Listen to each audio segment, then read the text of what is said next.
listening to Crystal Clear Lore, a Wormsong production.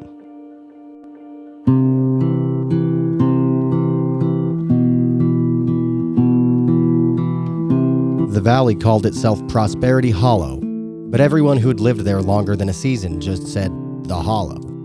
It sat tucked between two ridges in northern Pennsylvania like a secret the area kept, reachable only by a single switchback road that washed out every spring. Newcomers like the Thompsons thought the name quaint. They were wrong. The family moved in the first week of March, chasing cheaper land and a simpler life after the miscarriage. The real estate lady, Mrs. Albrecht, had smiled with too many teeth when she had showed them the old farmhouse. "You'll love Easter here," she said. "The whole hollow comes together. The children always look forward to it." By the time the daffodils pushed through the mud like yellow wounds, they understood what she meant. The first sign was the nests. Not baskets, nests. Every family in the hollow was expected to weave one from last year's straw, dried grass, and whatever bright scraps they could find. The Thompsons sat on the back porch, lopsided and smelling faintly of the barn. Their daughter Lila, 6 years old and still grieving the empty crib that should have held her brother, decorated it with crayon-colored strips of construction paper. "Make it pretty," she whispered, as if someone might overhear. "so the hare knows we're good." That night, Andrew woke to thumping. Heavy, deliberate thuds circling the house, pausing beneath Lila's window. When he crept downstairs with a flashlight, the nest was no longer empty. A single egg rested inside, warm, larger than a goose egg. Its shell dyed the deep red of onion skins and blood. It stank of wet fur and lilies left too long in water. Lila found 3 more the next morning, hidden in the tall grass behind the shed. Each one had her name written on it in careful, childish letters that weren't quite hers. "The long hair knows where the good ones are," old Mr. Schrock told Lila's mom Angela at the feed store when she mentioned it. He wouldn't meet her eyes. "It's been that way since my granddad's time. Since the first Germans cleared those woods and remembered the old names." Angela laughed it off. City people tend to do that. On Easter Eve, the whole town gathered at the little white church that had been built, they said, directly over an older stone someone had plowed up in 1872. Carved hares chased each other around its base in a spiral that made you dizzy if you stared. The bonfire roared higher than any Easter vigil the family had ever seen. People sang the usual hymns, but between verses they heard fragments in an older dialect. Something about Eoster's dew and the skin that walks when the land hungers. Then the Easter bunny arrived. It wasn't the mall version. This was the Osterhase, the long hair. Tall as a man and thin as winter wheat. The suit was patched together from real hair pelts, yellowed and matted, with visible seams where the hides had been stretched over a wooden frame. The head wasn't a plastic mask. It was a hare's skull, elongated, ivory with glass eyes that caught the firelight and reflected it back red. When it moved, the pelt whispered like dry grass. It didn't speak, not once. It simply walked among the children, handing out small dyed eggs from a woven sack that never seemed to empty. Lila clutched hers to her chest like treasure. When the creature bent down to her, Angela saw its shadow stretch too long across the grass, jointed wrong, with powerful hind legs folded beneath the ragged coat. That night, the thumping came again, louder, from under the floorboards this time. And from Lila's room, her mom heard soft giggling mixed with a sound like something digging. Sunday morning, the egg hunt began at dawn. The entire valley was fair game. Churchyard, woods, the creek bottoms. Adults stood at the edges like sentinels, smiling, but their eyes tracked every child who found an egg. The rule was simple and never spoken aloud. The more you found, the more the hollow would prosper that year. Good children were generous with the land. Lila found 7. By the time the sun cleared the ridge, she was flushed and laughing, pockets bulging. One egg had cracked in her hand. Instead of yolk, a thin, clear fluid ran out that smelled like spring rain and iron. She licked it off her fingers before anyone could stop her. That afternoon, she started changing. It was small things at first. Her nose twitched when she smelled the lilacs. She spent hours in the backyard digging shallow holes with her bare hands. then carefully placing tiny pebbles inside and covering them again. Planting for next spring. She explained seriously. The long hair says the land needs seeds. At dinner, she pushed her plate away. I don't want to eat anymore. I want to grow. Her ears looked a fraction longer when she turned her head in the lamplight, or maybe that was just Andrew's exhaustion. Mrs. Albrecht stopped by uninvited that evening with a basket of fresh bread. Beautiful hunt today, She said. Lila made the whole hollow proud. The soil will thank her. She paused at the door. Some years, the chosen ones stay. Some years they travel on. Either way, the valley greens. You'll see. When she left, Andrew noticed fresh hair tracks in the soft earth by the porch. Prints too large for any ordinary rabbit, leading straight to Lila's window and then vanishing into the woods as if the creature had simply stood up and walked away on two legs. That night, Angela and Andrew debated what to do while Lila slept. Deciding that they weren't going to lose another child, they ended up packing bags and checked the weather.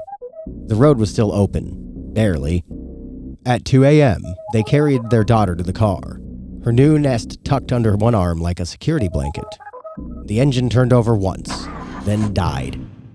Every light in the hollow flickered on at the same moment. Dozens of figures stepped onto porches. Neighbors in night clothes, holding lanterns, watching without expression. Mr. Schrock stood at the end of the driveway, hands in his pockets. "Can't leave before the due is paid," he called softly. "The land remembers. The Oster remembers. She was a bird once, they say. The goddess changed her so she could run faster with the spring. But the bird never forgot how to lay. Neither will Lila." Lila stirred in the back seat. Her eyes, when they opened, caught the moonlight wrong, reflecting red like the skull's glass glaze. She smiled with too many teeth for a 6-year-old. I already laid one. She whispered. In the garden. It's growing. They never made it to the main road. The rains came sudden and biblical, turning the switchback to slurry. By morning, the car was half buried in mud, and Lila was gone from her seat. Angela found her at dawn on the old standing stone behind the church.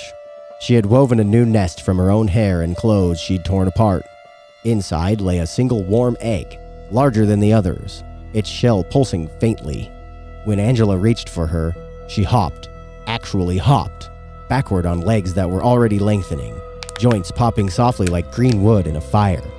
The long hair isn't one thing, She said, voice still sweet but layered now with something ancient and rustling. It's the skin that walks. Sometimes it's Mr. Schrock. Sometimes it's Mrs. Albrecht. Sometimes it's the land wearing a child who was good enough. I'm good enough, Mommy. I found 7 eggs. The adults of the hollow formed a loose circle. No one raised a hand. They simply waited, patient as winter turning to spring. Angela and Andrew screamed and tried to run to their daughter, but the ground itself seemed to clutch at their ankles. Roots and new grass twining too fast, too strong. From every field and thicket, ordinary rabbits emerged by the hundreds, sitting motionless, watching with the same red glint in their eyes. Lila, or what wore Lila now, bent low and pressed her forehead to the egg. A crack appeared. Inside was not yolk, but a tiny, perfect hair. Wet, trembling, already growing. Next year there will be more nests. She said. More good children. The valley will be so green. She loped away into the woods on all fours, the ragged white pelt of the long hair draped over her shoulders like a second skin. The skull mask waited for her on a stump, glass eyes gleaming. They ended up staying. What choice was there? The road never cleared. The crops came in fuller than anyone could remember.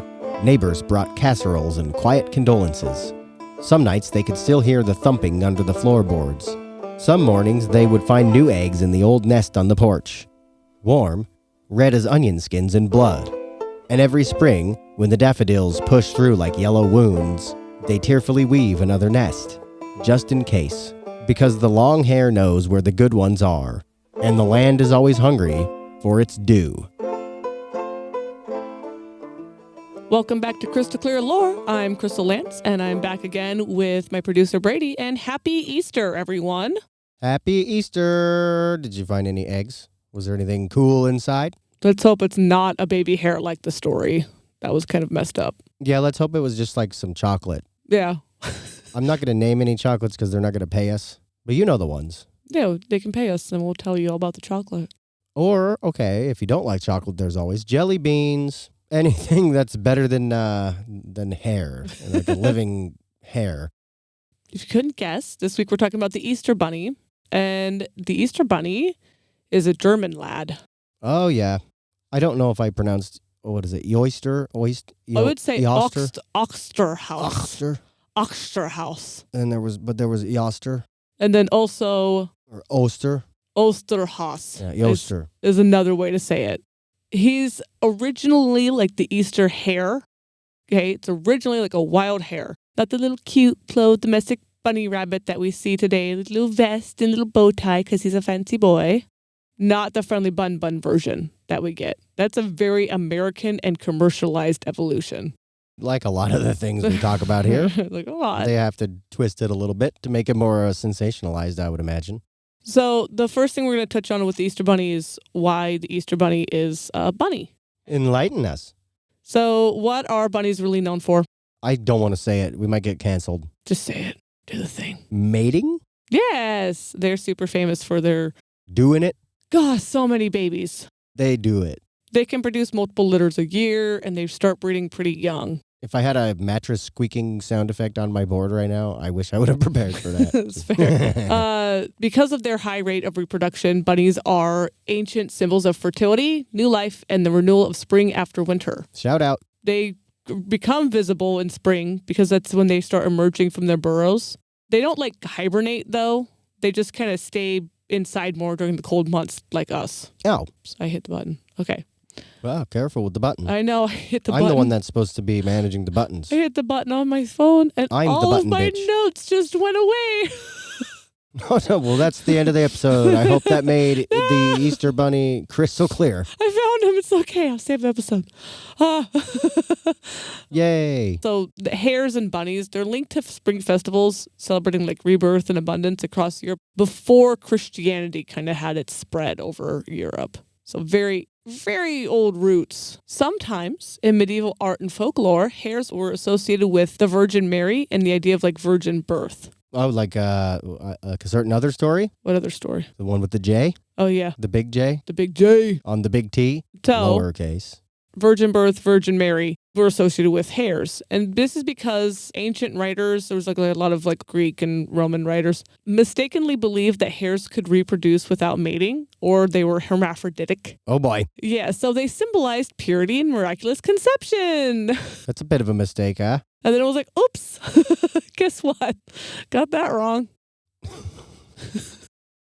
Calling them out again on Crystal Clear Lore. So if you see like old, like Northern European paintings of Virgin Mary and then like the little baby Jesus. The baby Jesus. Baby Jesus. The baby Jesus. Sometimes they will have bunnies and hares in them to like combine that symbolism. I got something else with hairs in it. Ew. It's a soup. Come on. Ew, it's worse. It's boiled. Ew. Carrots and celery and some pepper. Rosemary. Wait, are you talking about like hares with like the stuff that comes out of your head or like bunnies? Wouldn't you like to know? I want the bunny soup. Bunnies are yummy. Anyway. I never had it, so that's going to be something I'm going to have to try someday. If you've had some delicious bunny related meal or cuisine, if you will, put it in the comments. You know what I was going to say. Yep. There's this weird medieval Christian motif called like the three hares that I found while I was researching the Easter Bunny. They are three hares chasing each other in a circle, sharing only like 3 ears in total. So it's like 3 ears pointed towards the circle, and then the hares are like running around the edge of it. Weird. It's very, very strange, and it's in a lot of churches across Europe, and no one really knows why. Okay. That's another mystery of the churches. There's some ideas. So it could represent the Holy Trinity, resurrection cycles perhaps, or fertility and rebirth. Like nobody really kind of knows. And what's really weird is this symbol even shows up in places way outside Europe, like in China. So that was just a little side tangent I found of this random bunny motif that seems to pop up here and there. And it's a weird looking motif, but it's, what it is. I don't think I've ever seen a bunny motif. Other than, you know what? Peter Rabbit, maybe. Peter Rabbit would be kind of a motif, but Just like the couple pictures in the book. he's more the cutesy Americanized Easter Bunny than what we are actually dealing with. Well, Peter Rabbit's not really an Easter bunny. He's just a mischief bunny. According to Farmer McGregor. Do I need to do a 4-hour video essay on deeper meanings of Peter Rabbit? Oh, please no. Okay, good, because this isn't that kind of podcast.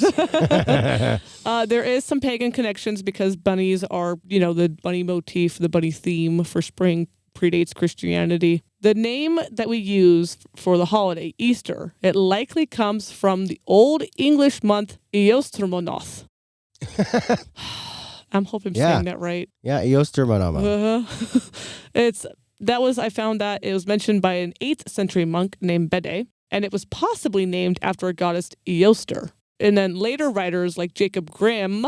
Oh, the Grimm guy. The Grimm brothers. Grimm brothers. Speculated about Not Reaper, sorry. No. Grimm with 2 M's. He speculated about a Germanic goddess Ostara with a sacred hare. However, there's no strong ancient evidence directly linking Eoster or Ostara to hares or eggs. Now, in the story, I referenced that Eoster had turned like a bird into a hare so she could run with spring. That's a very common legend about her, about this like holiday or about the goddess or something, but there's literally no evidence of it existing before the 19th century.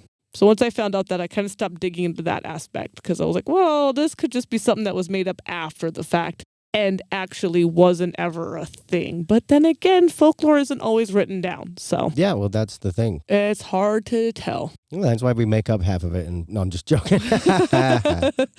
No, we never make up half of it. No, Okay. You do a lot of research, and we appreciate it here. Thank you. So, why eggs? Yes, everyone wants to know why eggs, other than the protein, the iron, and the other delicious, nutrients. Because if it's going to be a bunny, normally it would be like vegetables, not eggs. Yeah. Yeah, it's a very weird thing. Eggs symbolize new life potential and rebirth, right? So you have the chick hatching from the shell, mirrors the spring's life cycles, and chicks and ducklings often hatch in spring. Now the Christians, especially the Catholics, the Vatican really, they adapted this imagery and they just did a peak job of it. So not all Christians, but there's a good section of them that are taught that the egg emerging from its shell represents Jesus's resurrection. The hard shell stands for the tomb, and the cracking symbolizes Christ breaking free from death. I can see the relation there. Right? Early Christians, especially in Mesopotamia and the Eastern Orthodox tradition, dyed the eggs red to symbolize the blood of Christ shed on the cross. They are really obsessed with that guy's death. Well, it's the whole thing. It gets a little macabre. But that's why in the story I made the eggs red, because that's something that had happened. Yeah, and it kind of fits with the whole, murder type of thing. Right. And so Easter is also the end of Lent, which is the 40 days of like giving up something. Doesn't sound fun. Well, it's like usually they're like, okay, we're going to give up like meat or we're going to give up whatever. So because eggs are like something that was commonly forbidden during Lent, they became kind of a special Easter treat once that ended. Okay. Like the end of I'm Ramadan. trying to imagine that just being something as a special treat just because they were died. Well, it's not just that, but then it's not because they were died, but because they didn't have it for 40 days. True. Right. So I think it's 40 days for Lent. That would be hard to go without that long. Yeah, it's kind of like at the end of Ramadan, how the Muslims have like a big feast because they did their fast. Yeah, and then you kind of go all out. Yeah. To compensate. Not really to compensate, but just to celebrate, I guess. Yeah, it's like a celebration and like a, that's a whole other thing too. The painting of eggs, like we dye them and we paint and we decorate them with the like super fertile hair symbolism. Really, at the end of the day, what it symbolizes is renewal. Okay. Even if rabbits don't lay eggs, they're just kind of pairing it together. Really, just it's still just together. Just ultimately, and so is the rabbit. That's because they do it a lot. Yes, it's true. This episode's about doing it. Pretty much. We'll get to Beltane. Don't worry. Brought to you by Adam and Eve. What was the code they always had? 40% off. I don't know. It was always something Easter. different. Yeah. Code Hot Bunny for 50% off your next purchase. Playboy Bunny. Oh, my. That's why it's the Playboy Bunny. No, that's great that you tied that in. One thing that's really important, though, is the bunny and the eggs. They're literally not even in the Bible ever. So this is another thing that the Vatican was like, we'll just adopt it and we'll make it all good so we can convert the pagans. There might have been something about rabbits being eaten in the Bible, but I could be wrong. But it just seems like I remember something about a rabbit. Should ask my Christian friends. I could be wrong. I have to go on thebible.com and then just do a search for rabbit and see if it comes up. If you found one, put it in the comments. Yeah, they're not, but nothing about that's in the thing. I did ask, by the way, because I asked about the whole, is the egg, like, is this something that, like, you were taught to, like, a couple of my Christian friends? And they were like, no, but, like, I could see that being taught as why we do it. But they're also kind of, like, self-aware Christians being like, I 100% understand that the Vatican took this and twisted it and made it so it's easier to convert people. Yeah. So, and I think honestly, just to keep it, keep some continuity between secularism and Christianity for the children's sake. They just kind of participate in the, the rituals, the traditions of pagan Easter. Yeah. Ostara. From my experience being Christian growing up. Ostara. Because it's like, that was it. Like, it was never talked about, like you said. It never really got talked about. And nothing to do with eggs or Easter bunnies. It's just a fun thing. It's just traditions in America, at least, specifically. I don't know how, obviously from Germany, too. I don't know. Did they do it? Actually, do they do it much differently than American tradition here, where we have the baskets and the treats and the trinkets? Are you ready for the timeline then? Yeah, that's what we're going. Yeah, that's where we're going.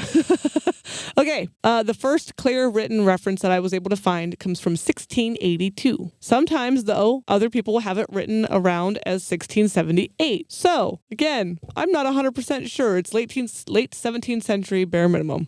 It is a Latin dissertation, De Ovis Partialibus. There it is. Do you love how we're the best at pronouncing names and weird words on this podcast? No one else does it better. I don't speak Latin. Shh, we're the best, and no one does it better. That was written by German physician and botanist Georg Frank von Frankenau. Nice name, dude. George Frank von Frankenfrank. Frankenau. Yeah. He described the Easter bunny or the Osterhase. Like it already existed at that time, right in southwest Germany. Children there hunted for eggs supposedly laden or hidden by him. And a vague, I couldn't find anything earlier, but there's like a vague reference to there's this magical thing out there where it was written in 1572. And this is definitely a resource that I couldn't find yet again. So I'm not using it. But I want to point it out because someone would be like, actually, the first one was in Where is the one written in 1572? Give me a link. They'll find it. Please do. They'll put it there. If you give me a link, I will gladly amend this episode. Don't be writing checks that we can't cash now. I will still put Crystal Clear Lore. I will still put out a reel being like, look, you guys found it. I'll do it. Yeah, find it, guys. Put it in there. She dared you. I can't find it. That. So I'm not going to reference what's in there. She tried her best. So originally, though, the bun. Bunny bun. He wasn't just a deliverer, right? So he didn't just oh, here's some eggs and everything's happy. It also literally did the Santa Claus thing and be like, okay, well, you're a good kid or you're a bad kid. Gotta love the, what I call morality devices. Yes. Well, So good kids, they received eggs and nests that they prepared. And they were a hat or a bonnet or a grass nest. They would get something. I like getting stuff. The naughty ones got literally nothing. I that's what it is then. That just solved my enigma. I guess I'm just naughty. There you go. I haven't got anything for Easter in it's been quite some time now. I'm not going to dox my age. I already have enough on this show. Old. Thanks. Now you're going to be on the naughty list. All right. Well, I live there. Being mean and old. So this is kind of faded over time. I will say, not all the way though, because in our house, we have talked to the Easter Bunny, in case any little ears are listening. We've talked to the Easter Bunny. And because we live in the Pacific Northwest, it does not make sense for Santa to bring the kids in our house bikes and roller skates and outside toys because, there's 3 feet of snow outside. Yeah, that'd be cruel. You just have to stare at a bike and wait 3 months. If you're lucky, 3 months. Yeah. So we talked to the Easter Bunny. We're like, Easter Bunny, look, can you talk to Santa? Can we work something out? And Easter Bunny was like, I got you. So we do have a bit of the whole like moral police still happens with the Easter Bunny here. But the Easter Bunny does bring the bikes and the roller skates and all that stuff because that's when they can use it. Hey, if some guy a long time ago was going to invent a system of keeping people in check, let's put it. Right. Well, of course I'm going to use it on my kids because it's at the end of the day, they get trinkets and fun. Yes. But mostly the Easter Bunny is, it's just fun. It is. It's a fun thing to do. How could you deny the sweet children such fun? So the German-speaking Protestant regions and like Lutherans were the ones that really like hardcore were the ones that used these. They were the Easter Bunny stands. Let's be real. Oh, you don't say. Yeah. Like the main Protestants? Yes. You don't say. Is there non-main Protestants? Is there subsections of Protestantism? Isn't he kind of the OG? Yeah. You know what I mean? Yeah, Martin Luther was the one that had all the, which, oh my God. I'm just saying it definitely fits. No, but listen. That he would be a bit less traditional. No, but listen. Okay, I just want to say that the whole thing about Martin Luther is the most German thing ever because he literally spent time writing down how the Catholic Church was wrong in each one of these and then just nailed it. The amount of work this man did to write all that down, to research it all, is the most bureaucratic, beautiful thing that I, as a fifth generation German immigrant, just makes my little German heart sing. Well, you should be proud. Yeah. Maybe not too proud. We know. Don't worry about it. Don't get too proud. Don't worry about that. It's fine. Anyway, in America, it's evolved quite a bit from the original German origins. The children that would like make nests for the hare, that's the decorated baskets now. And back then they had like simple colored, often hard-boiled eggs. Sometimes we still hard-boil eggs, but now we've got like the chocolate eggs and the candy and a whole bunch of other goodies. Yeah, and they're already pre-decorated in shiny foils and annoying wrappers. Yeah. And then the bunny himself, so chocolate Easter bunnies started in Germany in the 1800s, which I thought was really cool. Hey, wait. What's the place in Germany that's famous for the chocolate? Is it Bavaria? Yeah. Is that it I think specifically? Bavarian chocolate. Yeah. I wonder if it was there or am I wrong? I could not find exact details because it was getting late and I was half tired. And then I found so many different sources and did not have the time to thoroughly go through each source to find a primary source. Well, I've heard that, they make good chocolate in Germany. They do. And they have that one cake that's famous. Oh, so I love German chocolate cake. They've even put their name on that one. It's so good. Anyway, but again, the little waistcoat guy with his little vest and his little bow tie, he wasn't around till like the 19th, 20th century on greeting cards and toys and books. And then the American commercialization just kind of took over for that. And makes sense. I mean, it's kind of iconic. It's to the point that Easter is the second biggest candy holiday in the U.S., right after Halloween. Thinking from experience, yeah. Yeah, it's... God. There's I was watching a streamer the other day and he just started randomly talking about the yearly cycle of like seasonal like Reese's specifically. Oh my God. Because he started talking about the eggs. You get the eggs and like, the pumpkins. And then you got to you have to buy them on sale the day after the holiday. Yeah. And so you just buy, he had a literal mapped out, if you want like 3 a day, here's how many bags you need to buy after Easter. And then it'll get you through till the next holiday. And he's like, and then between these two, there's a lot longer of a stretch between when they do the special one. So you need to buy 10 bags here. It was kind of funny. But iconically, the Easter egg Reese's cup is my favorite out of the seasonal Easter Reese's or the seasonal Reese's. Look at this man was way too dedicated to the Reese's to do all that work. Yeah, he said him and his dad just used to plan it out so that they never run out of Reese's seasonal cups. What the heck? And they'd have the Christmas tree, and they'd always have rollover, so they'd just have a mixed bowl. Oh my God. What the heck? I wish I could eat that much candy and not feel like death. No, I straight up would. So thanks, Easter Bunny, contributing to just death. Childhood obesity and diabetes. Maybe he is more sinister than we thought originally. That's how he's getting you. He works for Big Pharma. Okay, so I saw this tweet, or not tweet, it was oh my God. Tweet. Oh my God, what's it called? Okay, my brain went to A Twitter reel? and then it went to Tinder and now Oh, it's no. like, oh yeah, Tumblr. Oh no, oh no. No, it's Tumblr. Tumblr. I had to go through the We got T's for a there. minute. We got there. About a dad being like finding this thing called the Easter fox. Oh, our boy would love the Easter fox. I love the Easter fox. So it was Easter fox, and so instead of the bunny, they make a little nest for the Easter fox because his daughter didn't want the Easter fox to feel out of like, oh, no one thinks about you because this stupid bunny took over everything. But parts of, oh boy, Westphalia, Lower Saxony, and Switzerland, the children waited for the Osterfuchs. The Oster what? Watch your mouth, young lady. Osterfuchs.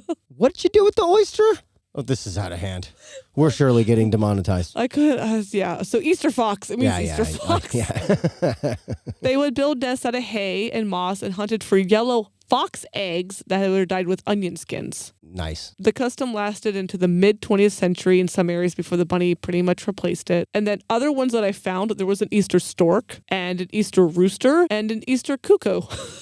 Oh my God. Okay, with the exception of the cuckoo, those all make sense for the fertility stuff. But what's with the cuckoo? Maybe I don't know enough Cuckoo about it. clocks are German. How does that have to do with fertility other than the bird goes in and out of Okay. the clock as a feature? Well, no, okay, so, sorry. The cuckoo does a thing. Oh God, I'm going to learn a thing now about the cuckoo. So the cuckoo does a thing. I'm going to go cuckoo. What they do is, let's say there's a cuckoo, and we'll do robins, okay? Because everyone kind of knows what a robin's egg looks like. It's blue with black spots. Does everybody know that? Well, we do now. So the cuckoo will lay an egg that looks like exactly like a robin's egg, okay?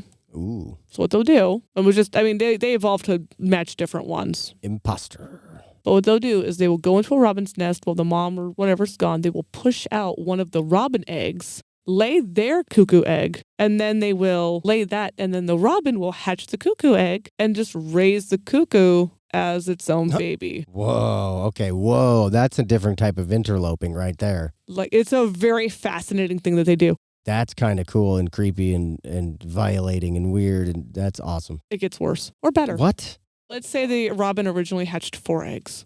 Quattro Eggos?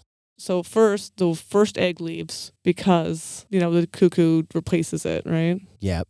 And then the cuckoo kills off another baby bird. Oh, God. And another. Just And systematically replacing the whole family. It will literally kill all of the robin's children so it makes sure that it gets all the food. Oh, my gosh. They will literally systematically push out or kill the other hatchlings. Like, it's a problem. You gotta love the machinations of nature and its evils, if you want to consider it that. Yeah. And it kills them, by the way, by pushing them out of the nest and having them fall to the ground and die. Like, that's just what it is. Okay, part of me wants to say that's a bit wasteful when it could eat them, but that's just the weird, twisted part of my brain. Stella, baby. But, okay, last thing, let's say the robin comes back and realizes that's a cuckoo egg, the parents will come back Yeah. and destroy the robin's nest. Oh, my God. Just red alert. Yeah, they're literally like little gangsters. Like, That is so nuts. it's just, they're so weird. So that's I why didn't think they were so vicious. That is devious. they're a whole thing. Okay, the eggs can get laid in under like 10 seconds. Oh, You jeez. see, literally, the mom will just push. And they can mimic other eggs, too? Yep. Yeah, they look almost the same, but they're like giant compared to like a robin. Like, that's some good nature right there. It's So back to the timeline, though. We got too far down. That's a weird bird. it's a weird bird. So yeah, it is strange. There isn't a lot for the timeline. It was just the early one, and then how we commercialized the Easter bunny. And the chocolate. The cuckoo was a weird one. Like, I was like, we got to kind of brush on why the cuckoo's in there because it's a whole thing. Well, I liked the timeline because I like the chocolate. So- I don't like the cuckoo. No, I'm not cuckoo. I do like Cocoa Puffs. Oh, circle back to the fox. I just remembered the reason. So the stork we use to represent babies because God forbid we talk to our kids about sex ever. You said it. You said the word. Anyway, The train of thought, it's gone. it was the stork, and it was. Oh, the stork caught me off guard. Yeah, because it was. Yeah, so then you I start. think then you said the fox. Yeah, and I accidentally closed my nose. So. Oh, that was right. Okay, here it is. Oh, the rooster, which makes sense. That's what the other one was, yeah. Rooster. That one makes sense. Cock-a-doodle-doo. But the fox, I didn't understand for a little bit. Circle back to him. Foxes will steal chicken eggs. Yeah, they definitely will. They will steal chicken eggs. And the chickens, too, sometimes. And the chickens and the hares. And I mean, they're tricksy, so. There is that phrase, fox in the hen house. Yep, and clever like a fox. They're tricksy boys. And they are very much predators, despite the cutesy nature of them. Also, if you hear foxes, it sounds like a woman screaming. So make sure that you Google sound some of that because you don't want to see that. Some of those are so creepy. Oh, my God. Yeah, it's terrible. Such a little creature, such a creepy sound. But I am hoping that this helped make the Easter bunny and the Easter stork and the Easter fox and the Easter rooster and even the Easter cuckoo And all of the little Easter woodland creatures. a little bit more crystal clear. Bye. Bye. Follow us on Threads and Insta at Wormsong Media. That's WYRMSONG Media. Want to reach out to us? Email us at wormsongmedia@gmail. Again, that's WYRMSONGMEDIA@gmail.